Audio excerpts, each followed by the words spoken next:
Hey everyone, this is Mrs. Morgan with 10-8 Pythagorean Theorem, Part 2 on Day 3, because Day 2 notes were in class.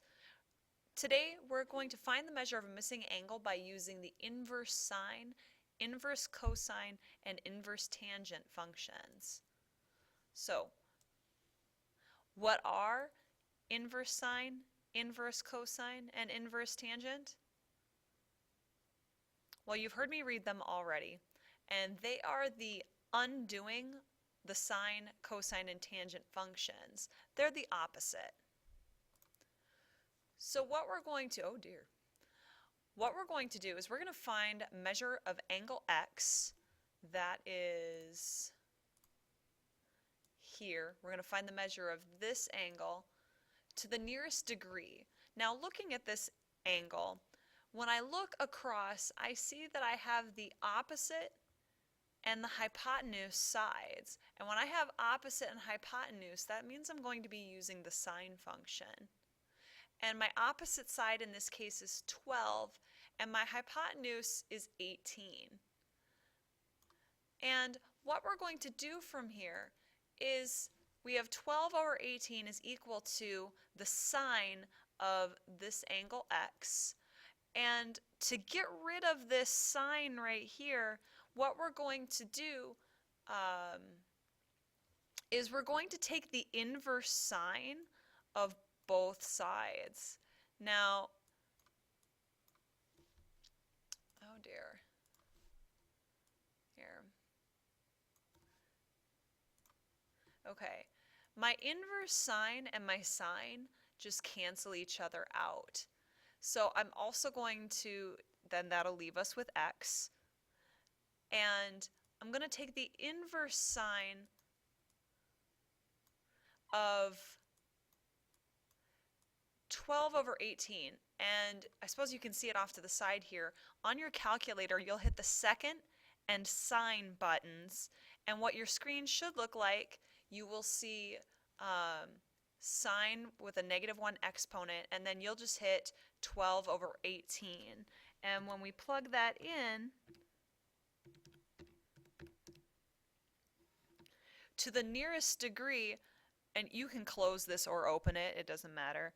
To the nearest degree, what we're going to have is 42 degrees.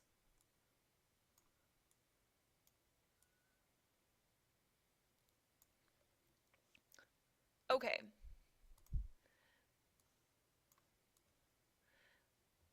Example 2, this time our x is in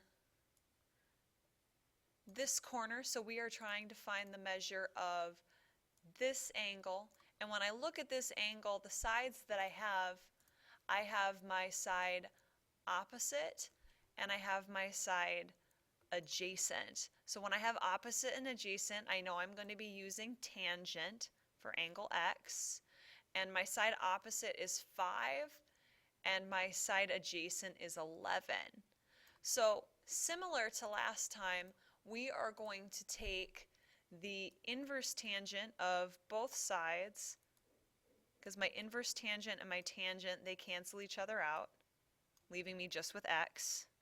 And I'm going to take the inverse tangent of the inverse tangent of 5 over 11.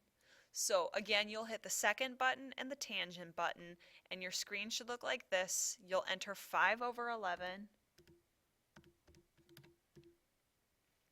and to the nearest whole degree, when you hit equals, you should get 24 degrees for that.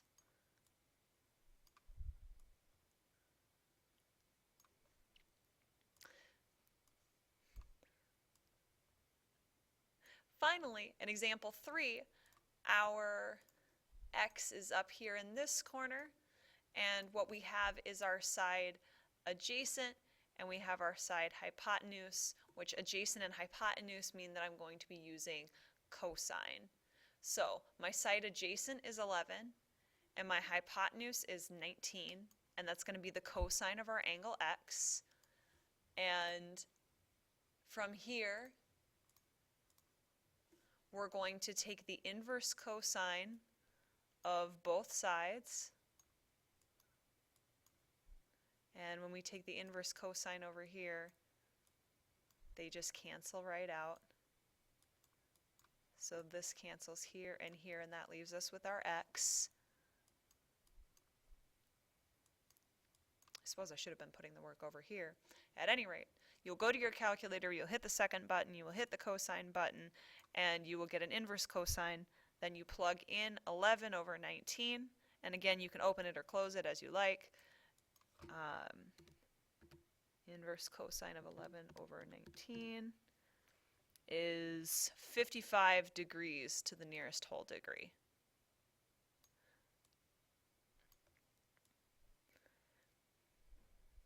And that is our inverse sine, inverse cosine, and inverse tangent functions.